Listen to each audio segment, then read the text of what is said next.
டேட்டெல்லாம் எப்போ போடும்? Good morning students. நம்ம வந்து 4th லெசன் வந்திருக்கோம். செலவு மற்றும் வருவாய் பற்றிய ஆய்வு. இந்த லெசனோட பேர் காஸ்ட் அண்ட் ரெவன்யூ அனாலிசிஸ். ரொம்ப முக்கியமான லெசன். ஒரு நிறுவனத்தில் என்னென்ன செலவு என்னென்ன வருவாய் அதெல்லாம் நம்ம பார்க்க போகிறோம். அதுதான் இது. The big hurdle is going out and raising the revenue அப்படின்னு டைலர் கோவன் அப்படின்றவர் சொல்லியிருக்காரு இந்த இதை பற்றி. இதில் வந்து பண்டங்கள் பணிகளோட உற்பத்தி செலவு, அப்புறம் அதை வருவாயோட இணைச்சு நிறுவனத்தின் லாபத்தை எப்படி கணக்கிடுறது, அப்புறம் பண்டங்கள் பணிகளை விற்பனை செய்யறதுனால எவ்வளோ வருவாய் வருது, அது எல்லாமே இந்த பாடத்தின் மூலமாக தெரிஞ்சுக்கிறோம்.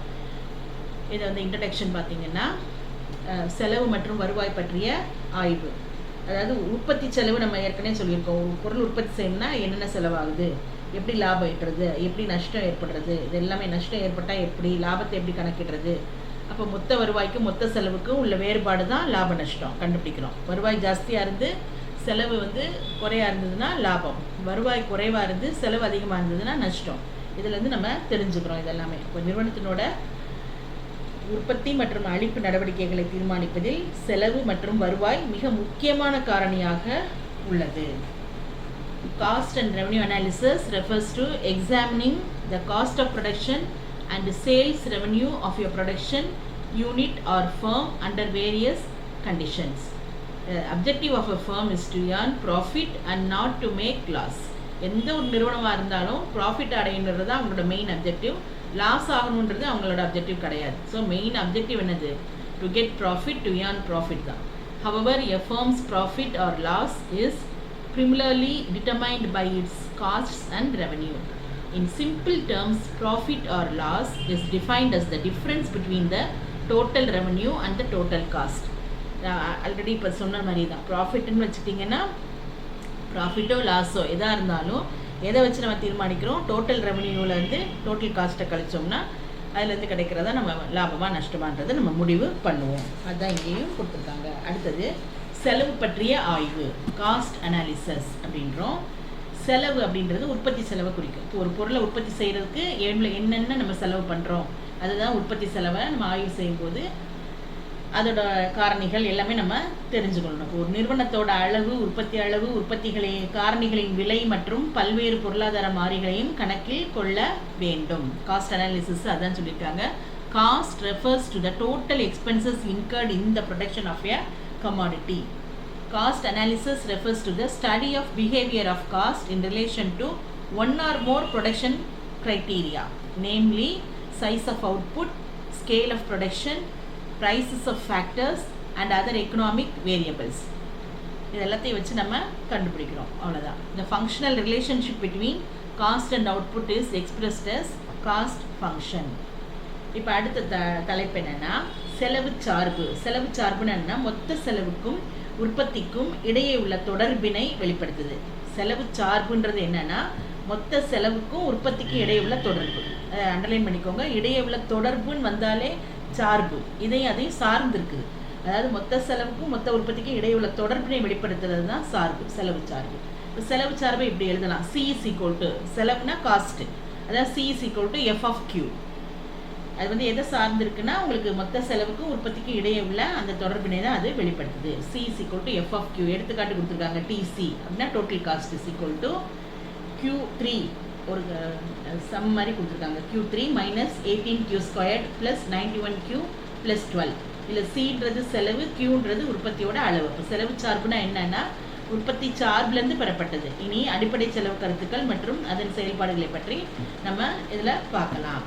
இங்கே வந்து செலவு சார்புன்றதுக்கு என்னென்னா காஸ்ட் ஃபங்க்ஷன் அப்படின்னு சொல்கிறோம். அப்போ C is equal to F of Q.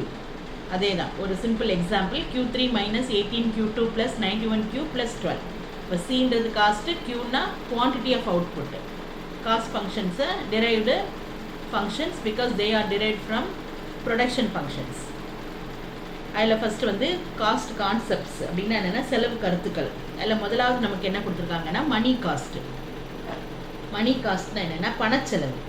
உற்பத்தி செலவுகள் பணத்தால் குறிப்பிட்டோம்னா அதான் பணச்செலவு. உற்பத்திக்கு ஆகிற செலவை பணத்தில் நீங்கள் குறிப்பிட்டீங்கன்னா அதுக்கு பேர் தான் என்னது? பணச்செலவு. இப்போ ஒரு நிறுவனம் வந்து ஒரு பொருளை உற்பத்தி செய்கிறதுக்கு என்ன செலவு பண்ணும்? பணத்தை தான் செலவு பண்ணும்.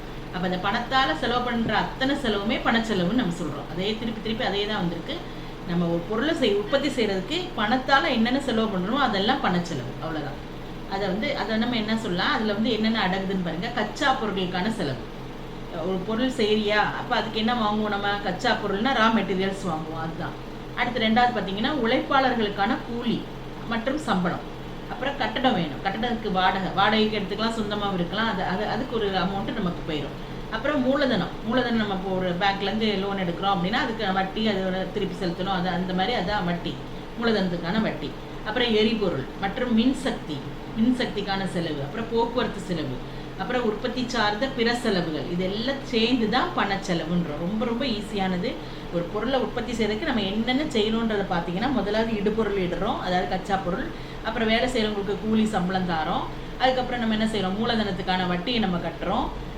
அதுக்கப்புறம் பார்த்தோன்னா போக்குவரத்து செலவு இருக்குது, எரிபொருள் செலவு, மின்சக்தி, இது எல்லாத்தையும் சேர்த்து மொத்தமாக கணக்கிடும் போது அதுதான் பணச்செலவு அப்படின்னு நம்ம சொல்கிறோம். அப்போ பணச்செலவு சூழ்நிலைக்கு ஏற்ப பல பெயர்கள் அழைக்கப்படுகிறது. பணச்செலவுக்கு நிறைய பேர் உண்டு. பார்த்தீங்கன்னா முதன்மை செலவு, நேரடி செலவு, பெயரளவு செலவு, கணக்கியல் செலவு, வெளிப்படையான செலவு, வெளிச்செல்லும் செலவு, இதெல்லாம் வந்து பணச்செலவோட மற்ற டிஃப்ரெண்ட்டான பெயர்கள், அவ்வளோதான். இப்போ மணி காஸ்ட் அப்படின்னா என்னென்னா, production cost expressed in money terms is called money cost. அதை மட்டும் அண்டர்லைன் பண்ணிக்கோங்க. இன் டேர்ம்ஸ் ஆஃப் மணி, பணத்தினால எவ்வளோ நம்ம செலவு பண்ணுறோமோ அதுதான் என்னது மணி cost. In other words, it is the total money expenses incurred by a firm in producing a commodity. Money cost includes the expenditure such as cost of raw materials, payment of wages and salaries, payment of rent, interest on capital, expenses on fuel and power, expenses on transportation and other types of production. இப்போ நான் சொன்னேன்ல, கூலி சம்பளம் அது இதுன்னு அதெல்லாமே அவ்வளோமே இதில் இங்கிலீஷில் வருது. என்னது, ரெண்ட்டு, வேஜஸ்ஸு, அப்புறம் என்னது கேபிட்டலு, அப்புறம் அது போக டிரான்ஸ்போர்ட்டேஷன் எக்ஸ்பென்ஸு, எலக்ட்ரிக்கல் சார்ஜு, இது எல்லாத்தையும் நம்ம வந்து மொத்தமாக கால்குலேட் பண்ணால் தான் என்னது மணி காஸ்ட். மணி காஸ்ட் இது வந்து நிறையா தான் அழைக்கப்படுதுன்னு சொன்னால், மணி காஸ்ட்டுக்கு வேறு பேர்கள். Money cost are called as prime cost or direct cost or nominal cost or accounting cost or explicit cost, வெளிப்படையான செலவு explicit cost, or out of pocket cost suiting to context. இதெல்லாம் வந்து பணச்செலவில் வருது. இப்போ பணச்செலவு சூழ்நிலைக்கு ஏற்ப பல பெயர்களால் அழைக்கப்படுது, அவ்வளோதான். இப்போ பணச்செலவு நல்லா புரிஞ்சிருக்கும் உங்களுக்கு. பணத்தால் மேற்கொள்கிற செலவு தான் பணச்செலவு. அது என்னென்ன செலவுன்றது நம்ம எழுதுனீங்கன்னா போதும், அவ்வளோதான். அடுத்து உண்மை செலவு அப்படின்னா என்னென்னா ரியல் காஸ்ட். உண்மை செலவுனா என்னென்னா, உரிமையாளர்கள் எதிர்கொள்ளும் சங்கடங்கள், முயற்சிகள் மற்றும் தியாகங்களுக்கான காரணிகளின் உரிமையாளருக்கு வழங்கப்படும் இழப்பீட்டு தொகை. இப்போ வந்து நிலத்தை வந்து பயன்படுத்துகிறாரு, அப்போ நிலச்சுவார்ந்தார் வந்து அவர் சந்திக்கிற பல வகை முயற்சிகளும் தியாகங்களும் அந்த முதலீட்டாளர் வந்து நுகர்வு துறப்பில் மூலம் சேமித்தவற்றை முதலீடு செய்வதும், உழைப்பாளர்கள் தங்கள் ஓய்வு நேரத்தை துறந்து உற்பத்தியில் ஈடுபடுவது உண்மை செலவில் அடங்கும். உண்மை செலவுனா என்னாங்கன்னா, இதில் வந்து பணம் வராது. உண்மை செலவு அப்படின்றதுக்கு ரியல் காஸ்ட் அப்படின்னா என்ன, உண்மை செலவுனா என்னென்னா பணம் இல்லாத பிற காரியங்கள். அதாவது real cost refers to the payment made to compensate the efforts and sacrifices of all factor owners. அதை அண்டர்லைன் பண்ணிக்கோங்க. Efforts and sacrifices of all factor owners for their services in production. Real காஸ்ட்னா என்னென்னா refers to the payment made to compensate the efforts and sacrifices of all factor owners for their services in production.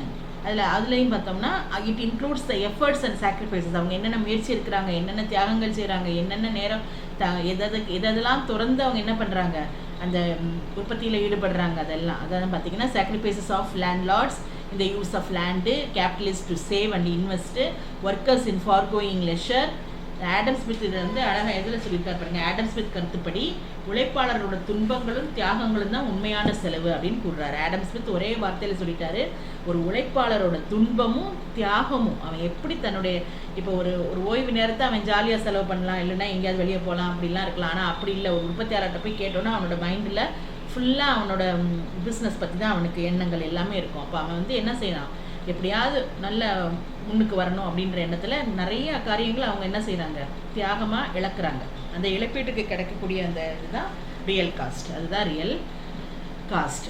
சரி, அடுத்தது வந்து third என்னென்னா வெளிப்படையான செலவு, explicit cost. வெளிப்படையான செலவு பெய்ட் அவுட் காஸ்ட் அப்படின்னா என்னென்னா இப்போ உற்பத்தி காரணிகளை வாங்க மற்றவங்களுக்கு நம்ம செலுத்துகிற தொகை தான் என்னது வெளிப்படையான செலவு. இப்போ ஒரு நிறுவனம் வந்து தன்னுடைய உற்பத்திக்கு தேவையான காரணிகளை ஒன்று விலைக்கு வாங்குது, இல்லை வாடகைக்கு அமர்த்துது. அப்போ அதுக்கு வந்து நம்ம செலவு பண்ணுவோம். இப்போ நம்ம ஒரு ஹோட்டல் வைக்கிறோம் அப்படின்னா அந்த ஹோட்டலுக்கு தேவையான பொருட்கள் நம்ம வாங்குவோம். டேபிள், சேர், அது ஆட்கள், மற்றபடி மிஷின்ஸு, என்னென்ன நம்ம வாங்குகிறோமோ அதுக்கு போட வேண்டிய பொருட்கள், இதெல்லாமே வந்து நம்ம இதில் வருது. இதுக்காக நம்ம அந்த பொருட்களுக்காக நம்ம செலவை நம்ம வெளிப்படையாக கொடுக்குறோம்ல, இதுதான் என்னது இந்த வெளிப்படையான செலுத்துக்கே தான் என்னது வெளிப்படையான செலவு அப்படின்னு சொல்கிறோம். வந்து அதை வந்து ஒட்டுமொத்த செலவு வெளிப்படையான செலவு எனப்படும். அதில் என்னென்ன அடங்கு பாருங்கள்: உழைப்பாளர்களின் கூலி, கச்சா பொருளுக்கான செலவு, கட்டிட வாடகை, முதலீட்டிற்கான வட்டி, போக்குவரத்து செலவு, விளம்பர செலவு, ஏனைய செலவுகளுக்கான உரிமம், கட்டண செலவு, தேய்மானம் மற்றும் காப்பீட்டு செலவு ஆகியவை வெளிப்படையான செலவில் அடங்கும். மேலே நம்ம போனதில் படித்தோம்ல, பணச்செலவில் என்னென்ன இருக்கோ அதே அப்படியே இதுலேயும் வருது. எக்ஸ்பிளிசிட் காஸ்ட்டில் payment made to others for the purchase of factors of production is known as explicit. Factors of ப்ரொடக்ஷன்னா 4 ஃபேக்டர்ஸ் தான்: land, labour, capital and organisation. These are all the factors of production. அப்படின்னா நமக்கு எப்போ கேட்டாலும் சொல்ல தெரியணும். Land, labour, capital, organisation, இதுதான் factors of production. இந்த ஃபேக்டர்ஸ் ஆஃப் ப்ரொடக்ஷனுக்கு நீ எவ்வளோ பே பண்ணுற, அதுதான் என்னது explicit cost. It refers to the actual expenditure of the firm to purchase or hire the inputs the firm needs. Explicit காஸ்ட்டில் இதெல்லாம் சொல்லலாம். வேஜஸ் சொன்னேன்ல, இப்போ கூலி, அதனால wages, payment for raw material, rent for the building, interest for capital invested, expenditure on transport and advertisement, other expenses like licence fee, depreciation, தேய்மானம், and insurance charges. It is also called accounting cost or output of pocket cost or money cost. இதுக்கு மற்ற பெயர்கள், இதுக்கு வேறு என்னென்ன பெயர், இதுக்கு வந்து இதை எப்படிலாம் சொல்லலாம்னா வெளிப்படையான செலவு, கணக்கியல் செலவு, அல்லது வெளிச்செல்லும் செலவு, அல்லது பணச்செலவு அப்படின்னு இதை நம்ம அழைக்கிறோம். அவ்வளோதான், இதான் வெளிப்படையான செலவு. இப்போ அடுத்து பார்த்திங்கன்னா இம்ப்ளிசிட் காஸ்ட் அப்படின்னா என்னென்னா உள்ளார்ந்த செலவு. அப்போ நிறுவனத்துக்கு சொந்தமான உற்பத்தி வளங்களுக்கு வழங்கப்படும் ஊதியம் தான் உள்ளார்ந்த செலவு. நம்ம அதுக்கு மற்றவங்களுக்கு கொடுக்கறது வந்து செலுத்துகை செலவு. இப்போ வந்து ஒரு நிறுவனத்துக்கு உள்ள அதுக்கு என்னென்ன ஊதியம் தேவைப்படுது அதுதான் சுருக்கமாக சொன்னால், ஒரு நிறுவனத்துக்கு சொந்தமான வளங்கள் இல்லைன்னா சுய உழைப்புக்கான செலவுகள், இதான் உள்ளார்ந்த செலவுன்னு இதை நம்ம சொல்கிறோம். ஒரு உற்பத்தியாளர் வந்து தன்னோட சொந்த நிலம், தன்னோட கட்டடம், தான் சொந்தமாக வச்சுருக்க மிஷினு, தன்னுடைய காரு, தன்னுடைய உற்பத்தி சாதனங்களை உற்பத்தியில் பயன்படுத்தும் போது அதற்கான செலவில் அவர் கணக்கில் அவர் எடுத்துக்கொள்வது இல்லை. இந்த செலவுகளுக்கு பணமும் வழங்கப்படுவது இல்லை. ஆனால் எனினும் ஒரு நிறுவனத்தில் லாப நஷ்டம் கணக்கீடு செய்யும்போது உற்பத்தியாளரின் சொந்த பணிக்கான மதிப்பீடுகள் கணக்கில் எடுத்துக்கொள்ளப்பட வேண்டும். உள்ளார்ந்த செலவு என்பது மறைந்திருக்கும் செலவு அல்லது ஏட்டு செலவு என்று வழங்கப்படும். இப்போ ஒருத்தர் வந்து என்ன பண்ணுறாரு, ஒரு உற்பத்தியாளர் வந்து ஒரு நிறுவனத்தை அவர் நிறுவியிருக்காரு. அப்போ அவரோட சொந்தமாக வச்சுருக்க பில்டிங்கில் அந்த தொழிலை செய்கிறாரு. அப்போ அந்த நிலத்துக்கு, அந்த இடத்துக்கான வாடகை இல்லைன்னா அதுக்கான ஒரு அமௌண்ட் வந்து அவர் வந்து என்ன செய்யணும், அதில் கணக்கில் காட்டணும். அதை வந்து அவர் எடுத்துக்கணும். அப்போ தான் வந்து இந்த கரெக்டாக வரும். அதுக்கப்புறம் என்ன பண்ணுறாரு, அவரோட சொந்த மெஷின்ஸை யூஸ் பண்ணுறாரு, அவரோட காரை யூஸ் பண்ணுறாரு. அது எல்லாமே வந்து கணக்கில் வரணுன்றாங்க. அதான் payment made to the use of resources that firm already owns is known as implicit cost. இதை சிம்பிளாக சொல்லணும்னா இம்ப்ளிசிட் காஸ்ட்னா என்னன்னா, inputted cost of a firm's self-owned and self-employed resources. A firm or producer may use his own land, underline பண்ணிக்கோங்க, அவரோட சொந்த நிலம், his own land, building, machinery, car and other factors in the process of production. அவருக்கு உரிமையான, அவருக்கு சொந்தமான பொருட்களை அவர் use பண்ணும்போது அதுக்கு செலுத்துறதா என்னது, இந்த காஸ்ட் தான் implicit cost. These costs are not recorded under normal accounting practices as no cash payment takes place. However, the value of the own services are inputted and considered for preparing the profit and loss accounts. அப்போ implicit காஸ்ட்டுக்கு இன்னொரு பேர் என்னென்னா inputted cost or book cost அப்படின்னு இதை நான் சொல்கிறோம். அதாவது இது வந்து கணக்கில் எடுத்துக்கொள்ளப்பட வேணுன்றாங்க. இது வந்து உற்பத்தியாளரோட சொந்த பணிக்கான மதிப்பீடுகள் கணக்கில் எடுத்துக்கொள்ளப்பட வேண்டும். அப்போ உள்ளார்ந்த செலவுன்றது என்னது, மறைந்திருக்கும் செலவு. இன்னொரு பேர் என்னது, ஏட்டு செலவு. அடுத்து பார்த்தீங்கன்னா பொருளாதார செலவு, எக்கனாமிக் காஸ்ட் அப்படின்னா என்னென்னா, ஒரு நிறுவனத்தோட உற்பத்திக்கு அந்த உறுதியான அளிப்பை முறைப்படுத்தும் சொந்த வளங்கள் மற்றும் விலைக்கு வாங்கப்பட்ட அல்லது வாடகைக்கு அமர்த்தப்பட்ட உற்பத்தி காரணிகளுக்கு ஆகும் செலவுகள் பொருளாதார செலவுகள் எனப்படும். இப்போ ஒரு கம்பெனிக்கு உற்பத்திக்கு என்ன செய்கிறோம், சொந்த வளங்கள் அல்லது விலைக்கு வாங்கப்பட்ட அல்லது வாடகைக்கு எடுத்துக்கொள்ளப்பட்ட உற்பத்தி காரணிகள், இந்த லேண்ட், லேபர், கேபிட்டல், ஆர்கனைசேஷன், நிலம், உழைப்பு, மூலதனம், தொழில் அமைப்பு அப்படின்றோம்ல. இந்த 4க்கும் நம்ம என்ன செய்கிறோம்? சொந்தமாகவும் வச்சுருக்கோம், இல்லை வாடகைக்கு எடுக்கிறோம், இல்லைன்னா என்ன பண்ணுறோம்? விலைக்கும் வாங்குகிறோம். இந்த மாதிரி காரியங்களுக்காக செலவு பண்ணுறது தான் பொருளாதார செலவு. இது வெளிப்படையான உள்ளார்ந்த செலவு ரெண்டுமே இதில் உள்ளடக்கியதான் பொருளாதார செலவு எனப்படும். அப்போது இயல்பு லாபம், பொருளாதார லாபம், இதை வந்து பொருளாதார செலவை வச்சு நம்ம கணக்கிடலாம். பொருளாதார செலவு ஈக்குவல் டு உள்ளார்ந்த செலவு ப்ளஸ் வெளிப்படையான செலவு. இம்ப்ளிசிட் காஸ்ட்டும் எக்ஸ்பிளிசிட் காஸ்ட்டும் சேரும்போது கிடைக்கிறதா என்னது? Economic cost. அப்போ economic cost refers to all payments made to the resources owned and purchased or hired.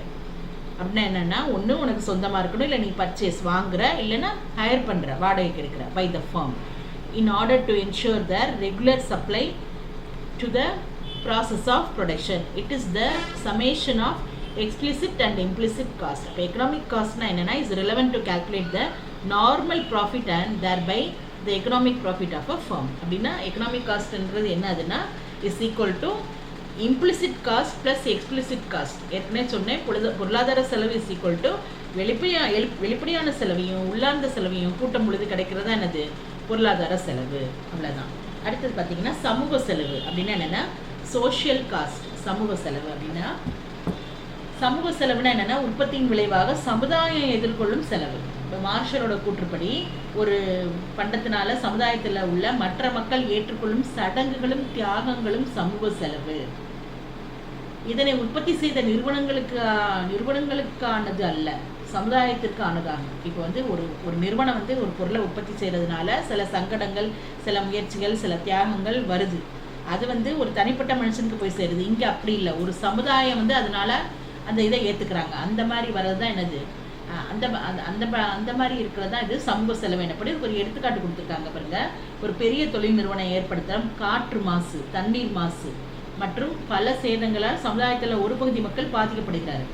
இது சமுதாயத்தில் ஒரு செலவினத்தை ஏற்படுத்துது. அப்போ இந்த செலவுகள் தான் சமூக செலவு என்று கருதப்படுகிறது. சமூக செலவுக்கு வெளி செலவு அப்படின்ற இன்னொரு பேரும் உண்டு. அப்படின்னா எடுத்துக்காட்டு எடுத்துட்டோம்னா, இப்போ ஒரு பெரிய தொழிற்சாலை, ஏதோ ஒரு தோல் பதனிடும் தொழிற்சாலையில் ஏதோ ஒரு பெரிய தொழிற்சாலை நிறுவியிருக்காங்க.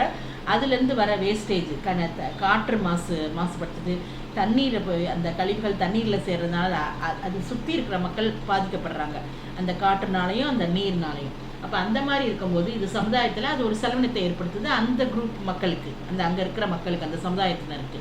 இதுதான் என்னது? சமூக செலவு அப்படின்னு நம்ம சொல்கிறோம். இதுக்கு இன்னொரு பேர் வெளி செலவு. அடுத்து சோஷியல் காஸ்ட். இங்கே அதே தான் சமூக செலவுக்கு இங்கிலீஷில் it refers to the total cost borne by the society due to the production of a commodity. Alfred Marshall defined the term social cost to represent the efforts and sacrifices undergone by the various members of the society in producing a commodity. Social cost is the cost that is not borne by the firm but incurred by others in the society. For example, large business firms cause air pollution. சொன்னேன்ல, ஒரு பெரிய தொழில் நிறுவனமானது large business firms cause air pollution, water pollution and other damages in a particular area which involve cost to the society. இதை underline பண்ணி வச்சுக்கோங்க. Large business firms இதனால என்ன வருது? விளைவு என்னது? ஏர் பொல்யூஷனும் வாட்டர் பொல்யூஷனும் இதனால அஃபெக்ட் ஆகுறது அந்த particular area people. So these cost are treated as social cost. இதுக்கு பேர் தான் என்னது? சமூக செலவு. It is also called external cost. இதுக்கு இன்னொரு பேர் என்னென்னா வெளிச்செலவு. அடுத்தது பார்த்தீங்கன்னா வாய்ப்பு செலவு. அதை நம்ம இங்கிலீஷில் என்ன சொல்கிறோம்? Opportunity cost. வாய்ப்பு செலவு, வாய்ப்பு. பிற வாய்ப்பு செலவு அப்படின்றது என்னென்னா அடுத்த சிறந்த மாறுபட்ட செலவை குறிக்கும். ஒரு பண்டத்தின் சிறந்த பயன்பாடு தேர்ந்தெடுக்கப்படுவதால் அதனுடைய அடுத்த சிறந்த பயன்பாடு விட்டு கொடுக்கப்பட வேண்டியுள்ளது. நீங்கள் வந்து ஒரு பண்டத்தோட ஒரு பக்கத்தை பார்த்து அந்த பண்டத்தோட ஒரு பயன்பாடை தேர்ந்தெடுக்கும் போது அதோட அடுத்த சிறந்த பயன்பாடை விட்டு கொடுத்து தான் இதை நீங்கள் தேர்ந்தெடுக்கிறீங்க. இதுக்கு பேர் தான் என்னென்னா வாய்ப்பு செலவுன்னு சொல்கிறோம். எடுத்துக்காட்டு பாருங்கள். ஒரு விவசாயி தன்னுடைய நிலத்தில் நெல் அல்லது கரும்பை விளைவிக்க முடியும். அந்த விவசாயி என்ன செய்கிறாரு? நெல் சாகுபடி செஞ்சால் நெல்லோட வாய்ப்பு செலவு யாதெனில் அந்த விட்டு தந்த கரும்பு உற்பத்தியின் அளவு. அப்போ கரும்பு உற்பத்தி செஞ்சாங்கன்னா எதை விட்டு கொடுக்கணும்? நெல்லை விட்டு கொடுக்கணும். ஆனால் ரெண்டுமே அந்த நிலத்தில் விளையும். இப்போ ஏதாவது ஒன்று தான் அவங்க ஒரு நேரம் போட முடியும். அப்போ ஒன்று விட்டு கொடுத்து இன்னொன்று எடுக்கும்போது அப்போ ஒரு செலவு தான் அவங்களுக்கு, அந்த ஒரு இதை மட்டும் தான் அவங்க பார்க்க முடியும். அதுதான் அப்போ வந்து இதுக்கு தான் வாய்ப்பு செலவு. இது மாற்று செலவு அல்லது பரிமாற்ற செலவு அப்படின்னு இதை நம்ம சொல்லலாம். இது ஆப்பர்ச்சுனிட்டி காஸ்ட்னா என்னன்னா, it refers to the cost of next best alternative use. அதை அண்டர்லைன் பண்ணிக்கோங்க. Next best alternative use. In other words, it is the value of the next best alternative foregone. அப்படின்னா for example, a farmer can cultivate both paddy and sugar cane in a farm land.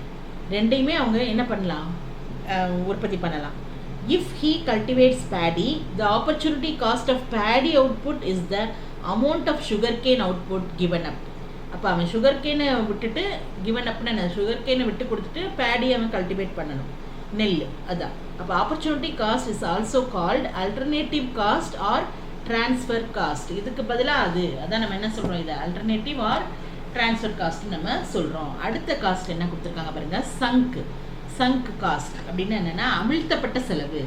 மீட்டு எடுக்கவே முடியாது. கடந்த கால செலவு எப்படி ஆயிடுச்சு, அமிழ்த்தப்பட்ட செலவாகும். எதிர்கால வியாபாரத்தை தீர்மானிக்கிறதுல இந்த கடந்த கால செலவு பொருத்தமற்றதாக இருக்கும். மாற்றி அமைக்க முடியாத, மீட்டு எடுக்க முடியாத, ஒரு முறை முதலீடு செய்யப்பட்டது மூழ்கியதாக கருதப்பட்டால் அதுதான் நம்ம என்ன சொல்கிறோம், அமிழ்த்தப்பட்ட செலவு அப்படின்றோம். எடுத்துக்காட்டா, ஒரு நிறுவனம் ஒரு தனிப்பட்ட ஒரு உபகரணத்தில் ரொம்ப தனித்துவமிக்க ஆலைக்காக அது வாங்கியிருந்துச்சுன்னா அதற்கான செலவை அமிழ்த்தப்பட்ட செலவுன்றோம். ஏனெனில் அதன் மாற்று பயன்பாடும் மாற்று செலவும் 0 ஆகும். வேறு பயனுக்கு அதை பயன்படுத்த முடியாது. இதுதான் அமிழ்த்தப்பட்ட செலவு அல்லது கடந்த கால செலவினம் என்று அழைக்கப்படுகிறது. இப்போ ஒரு நிறுவனம் இருக்குது, அவங்க ஒரு பொருள் தயாரிக்கிறதுக்கு ஒரு எந்திரத்தை வாங்கிட்டாங்க. அந்த பொருளை மட்டும்தான் அதில் தயாரிக்க முடியும். அப்படிப்பட்ட ஒரு எந்திரத்தை அதிகமான விலை கொடுத்து, இப்போ ஃபாரின்லேருந்தோ இல்லை ஏதோ ஒரு இடத்துலேருந்தோ அந்த எந்திரத்தை வாங்கி அதை எதுக்காக யூஸ் பண்ணுறாங்க, அந்த பொருள் தயாரிக்கிறதுக்கு அவங்க பயன்படுத்திட்டு இருக்காங்க. அதாவது ஒரு தனித்துவமிக்க ஒரு உபகரணம், அதை தயாரிக்கிறதுக்காக இதை வாங்கியிருக்காங்க. அப்போ அதுக்காக செல்லப்பட்ட அந்த ஆலைன்னா ஒரு மில்லு, அந்த நிறுவனத்தில் அந்த தனித்துவமிக்க ஆலைக்காக அதை வாங்கியிருந்தா அந்த செலவு தான் என்ன சொல்கிறோம், அமிழ்த்தப்பட்ட செலவுன்றோம். அதை நம்ம என்ன செய்ய முடியாது, திருப்பி உடனே வேற பொருட்கள் அதில் யூஸ் பண்ண முடியாது. அந்த பொருள் தான் நம்ம செய்ய முடியும். இதை தான் மாற்று பயன்பாடும், இதை மாற்று செலவும் 0. வேற எதுக்கு பயன்படுத்த முடியாத செலவு தான் என்னது, அமிழ்த்தப்பட்ட செலவு. அது இதில் பார்த்தீங்கன்னா சங்க் காஸ்ட்னா என்னென்னா, a cost incurred in the past and cannot be recovered in future. ஃபியூச்சரில் அதை ஒன்றும் நீ செய்ய முடியாது. Is called as sunk cost. இப்போ ப்ரெசண்ட்டில் இல்லைன்னா எ காஸ்ட் இன்கர்ட் இன் த பாஸ்டில், கடந்த காலத்தில் உனக்கு உபயோகமாகிருக்கு, வருங்காலத்தில் அதை வச்சு நீ அஷ்யூர் பண்ண முடியாது. அதுதான் this is historical but irrelevant for future business decisions. It is called as sunk cost because they are unalterable, unrecoverable, and if once invested it should be treated as drowned or disappeared. For example, if a firm purchases a specialized equipment, சொன்னேன்ல ஒரு தனித்துவமிக்க உபகரணம், specialised எக்யூப்மெண்ட்டுக்காக அதை என்ன பண்ணியிருக்க, designed for a special plant, the expenditure on this equipment is a sunk cost. அது அமிழ்த்தப்பட்ட செலவு. Because it has no alternative use and its opportunity cost is 0.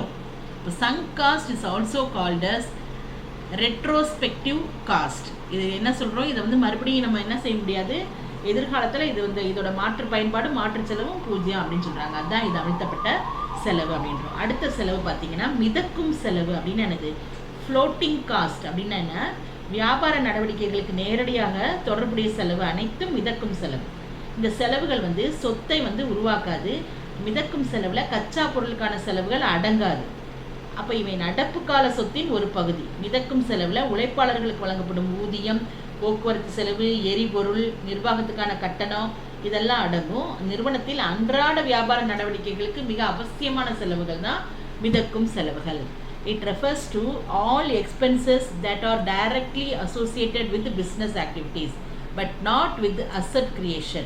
நீ அப்பப்போ இந்த ரெஃபர்ஸ் எப்போன்னா, இந்த வியாபார நடவடிக்கைகளுக்காக நீ நேரடியாக தொடர்புடைய செலவு தான் மிதக்கும் செலவு. இதை செலவு இதனால சொத்து வாங்குறது அப்படிலாம் இல்லை.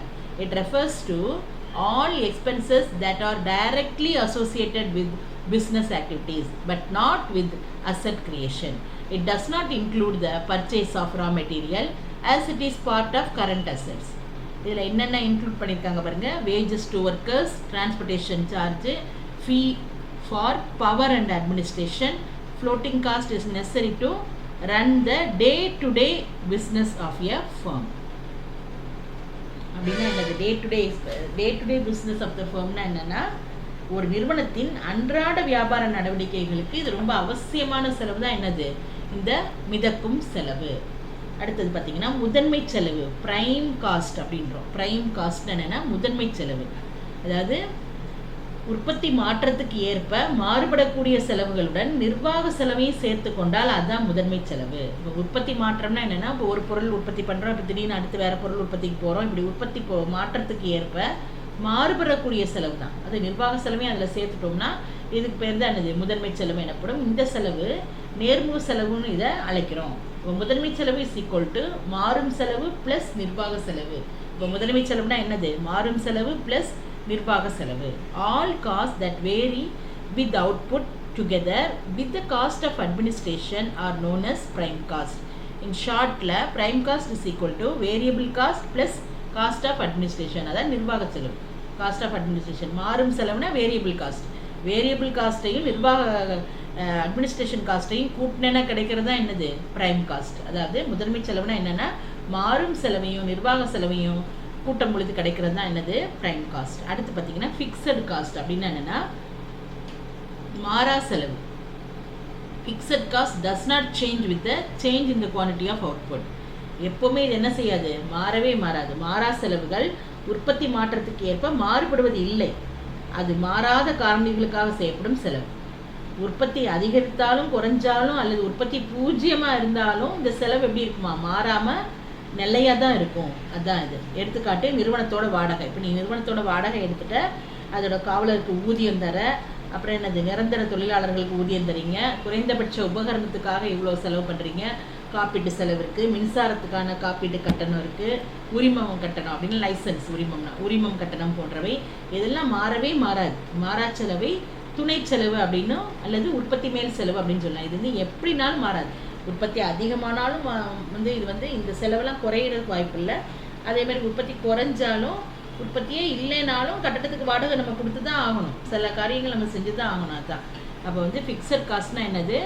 does not change in the quantity of output. In other words, the expenses on fixed factors remain unchanged irrespective of the level of output, whether the output is increased or decreased or even it becomes zero.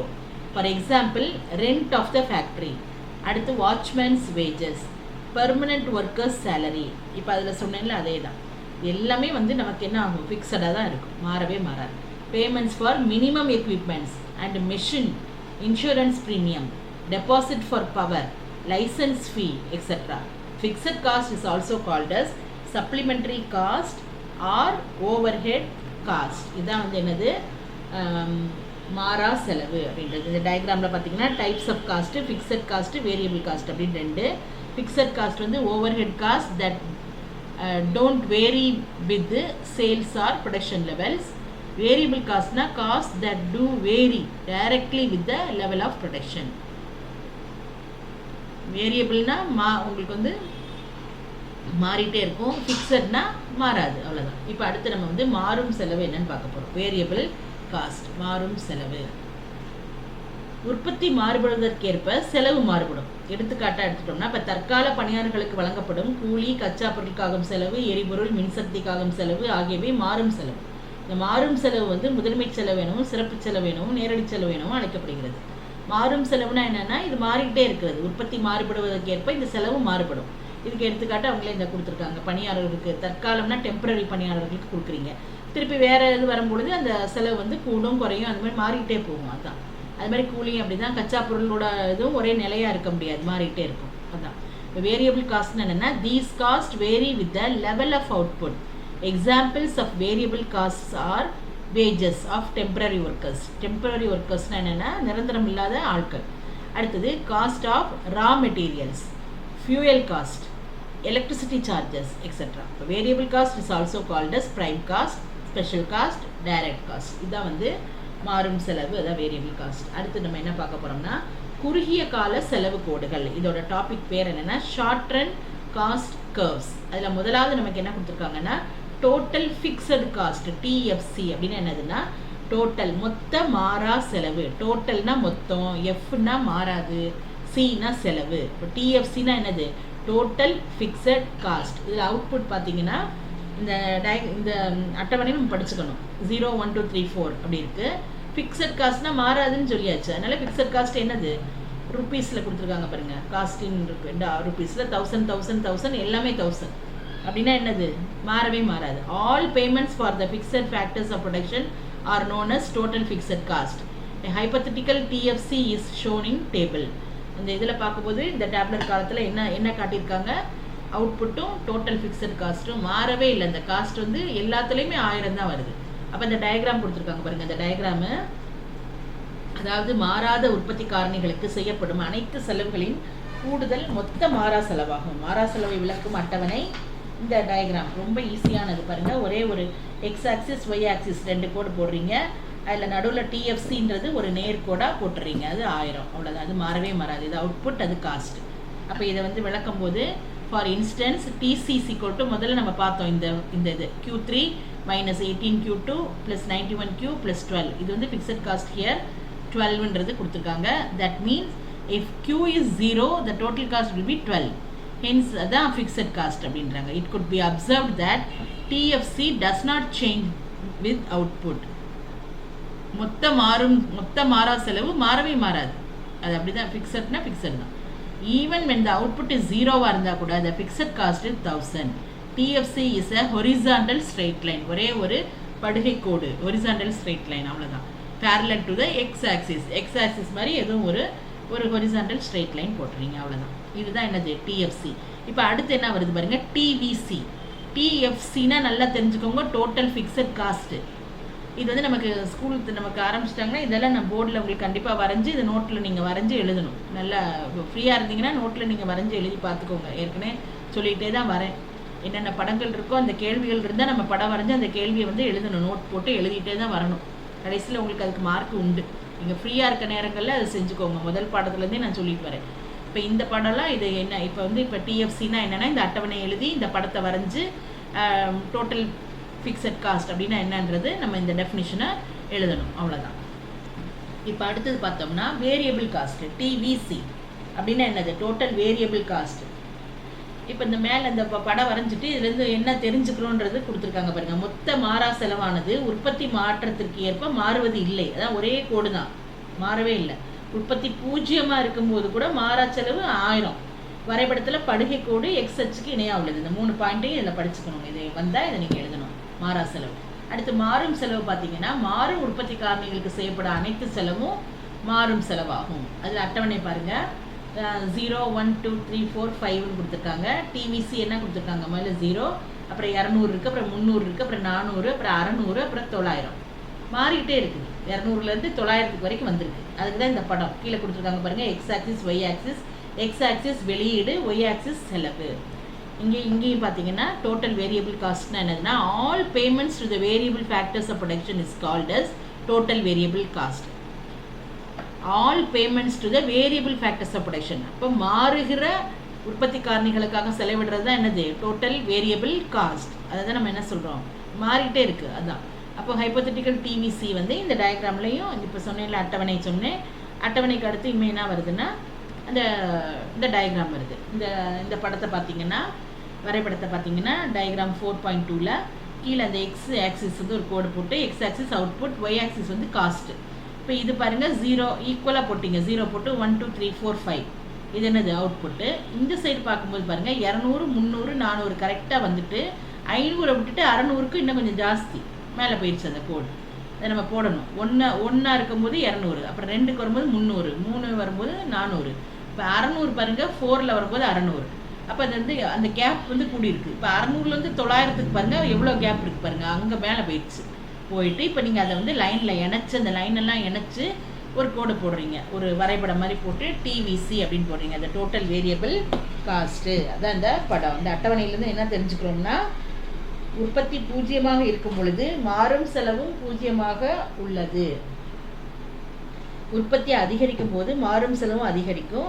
இப்போ டிவிசியின் சரிவானது இடமிருந்து வலமாக மேல் நோக்கி செல்லுது. இந்த இது பாருங்கள். இது எப்போவுமே இது என்ன பண்ணுது? மேல் நோக்கி செல்லுது. இந்த diagram TVC is 0 when nothing is produced. As output increase ஆக TVC also increases. அதில் இதை நம்ம பார்த்துட்டே வரோம். ஃபார் இன்ஸ்டன்ஸ் TC வந்து Q3 minus 18Q2 அதே தான், அந்த சேம் இதே வருது. 91Q plus 12 வேரியபிள் காஸ்ட்னும் போது Q3 minus 18Q2 plus 91Q அதை பார்க்கும்போது அது அந்த டயக்ராம் கொடுத்துருக்காங்க. அடுத்தது பார்த்திங்கன்னா என்னென்னா டோட்டல் காஸ்ட் கர்வ். இந்த டோட்டல் காஸ்ட் கர்வ்ன்றது ஒரு இதுக்கு ஒரு அட்டவணை வருது, ஒரு டயக்ராமு எல்லாமே வருது, கொஞ்சம் கூட இருக்குது. இப்போ ஒரே இதில் வந்து முடிகிற மாதிரி இல்லது. இப்போ வந்து இந்த டோட்டல் காஸ்ட் கர்வ்ன்றது என்னென்னா ஒரு உற்பத்தியில் ஏற்படுகின்ற மொத்த செலவு வளைகோடு. ஒரு உற்பத்தியில் ஏற்படுகின்ற பல்வேறு செலவுகளின் மொத்த கூடுதல் அந்நிறுவனத்தின் மொத்த செலவு எனப்படுகிறது. மொத்த செலவுன்னா என்னென்னா இந்த TFCயும் TVCயும் ஆட் பண்ணணும், ரெண்டையும் சேர்க்குறோம், அவ்வளோதான். இப்போ நம்ம பார்த்தோம்ல, இப்போ மாறா செலவு பார்த்தோம், மொத்த மாறா செலவு பார்த்தோம், மொத்த மாறும் செலவும் பார்த்தோம். ஒரு உற்பத்தியில் ஏற்படுகின்ற பல்வேறு செலவுகளின் மொத்த கூடுதல் தான் அந்த நிறுவனத்தின் மொத்த செலவு எனப்படுகிறது. அப்போ மொத்த செலவு என்னன்னா TFC மொத்த மாறா செலவையும் மொத்த மாறும் செலவையும் உள்ளடக்கியிருக்கு.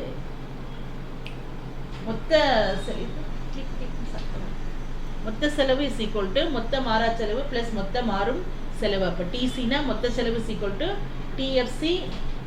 TFC plus TVC. இதில் TCன்றது மொத்த செலவு, TFCன்றது மொத்த மாறா செலவு, TVCன்றது மொத்த மாறும் செலவு. எடுத்துக்காட்டு TFC 1000 இருந்துச்சுன்னா TVC 200னா இல்லை மொத்த செலவு என்னன்னா TC இஸ் ஈக்குவல் டு TFCயும் TVCயும் கூட்டணும். அப்போ 1000ஐயும் ப்ளஸ் 200ஐயும் கூட்டிங்கன்னா 1200. இப்போ உதாரணமாக TFC 12ன்னு எடுத்துட்டோம்னா இந்த இதை வந்து நம்ம அந்த 12 வச்சு இதை வந்து நம்ம அதை வச்சு இந்த டயக்ராமும் இந்த அட்டவணையும் நம்ம வருது பின்னாடி. இது வந்து நம்ம வரைஞ்சி பார்க்கும்போது இதை நம்ம நெக்ஸ்ட் கிளாஸில் பார்க்கலாம். மொத்த செலவு வளைகோடு வரைக்கும் சொல்லியிருக்கேன். அதில் வந்து இந்த அட்டவணையும் இந்த படத்தையும் நம்ம அடுத்த கிளாஸில் பார்க்கலாம். Thank you students.